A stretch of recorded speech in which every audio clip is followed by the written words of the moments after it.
त्वमेव माता च पिता त्वमेव, त्वमेव बन्धुश्च सखा त्वमेव, त्वमेव विद्या द्रविणं त्वमेव, त्वमेव सर्वं मम देव देव.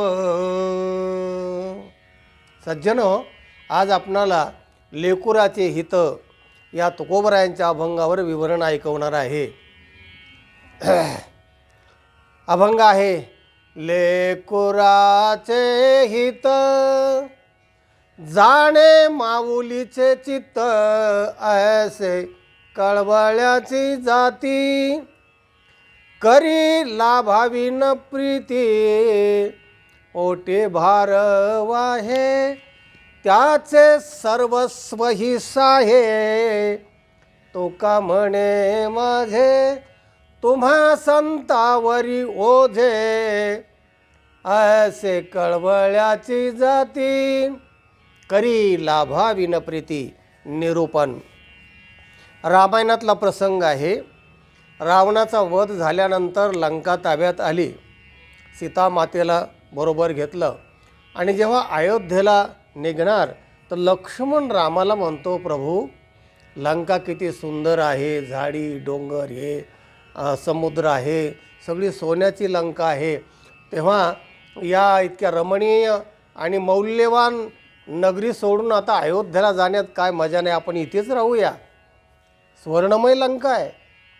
तेव्हा प्रभू रामचंद्र लक्ष्मणाला म्हणतात, लक्ष्मणा नमे रोचते लक्ष्मण, अपि सुवर्णमयी लंका नमे रोचते लक्ष्मण, माता जन्मभूमिश्च स्वर्गादपि गरीयसे.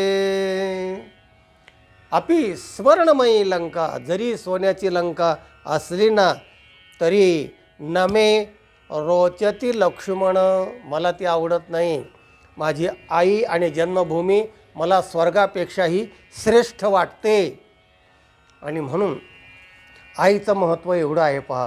आणि तेच तुकोबरायांनी सांगितलं आहे की आई काय करते लेकरासाठी.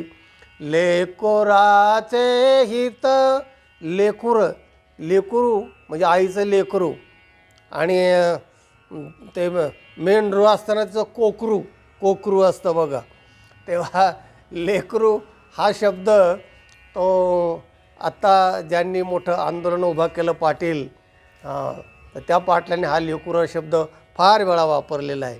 मराठ्यांच्या लेकराला नोकऱ्या मिळाल्या पाहिजे, मराठ्यांच्या लेकरांना असं झालं पाहिजे, त्यांचे लग्न झाले पाहिजे वगैरे वगैरे.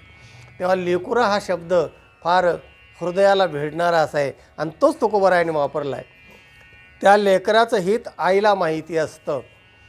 जाणे माऊलीचे चित्त, ऐशी कळवळ्याची जाती, करी लाभावी न प्रीती.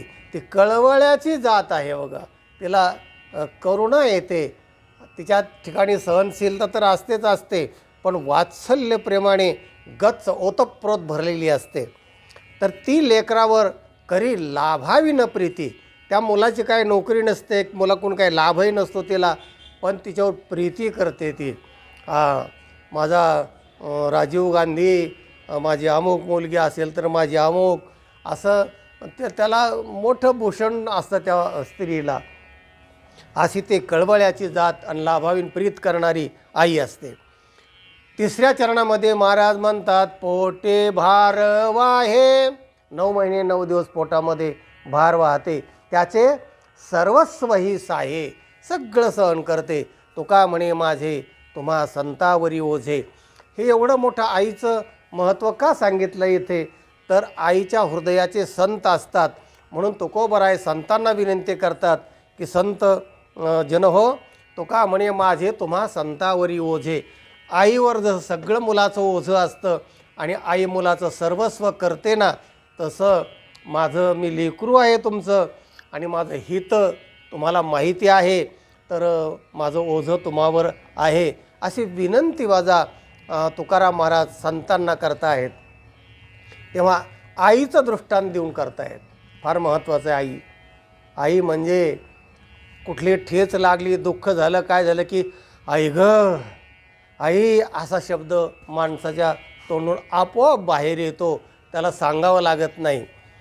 एका प्रेयसीने प्रियकराला सांगितलं की तुझं खरंच माझ्यावर प्रेम आहे. तो म्हणला हो 100%. म्हणले मग तू तो आईवर प्रेम करताना पण दिसतोस.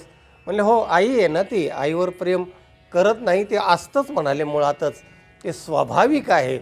नाही म्हणाले, माझ्यावर जर खरं प्रेम असेल ना तर म्हणाले तो आईवर प्रेम नाही करायचं. तो म्हणला तू सांग काय करू, ते कसं करू. ते म्हणले काय नाही, तो आईचं काळीज काढून हातामध्ये घेऊन मला आणून द्यायचं.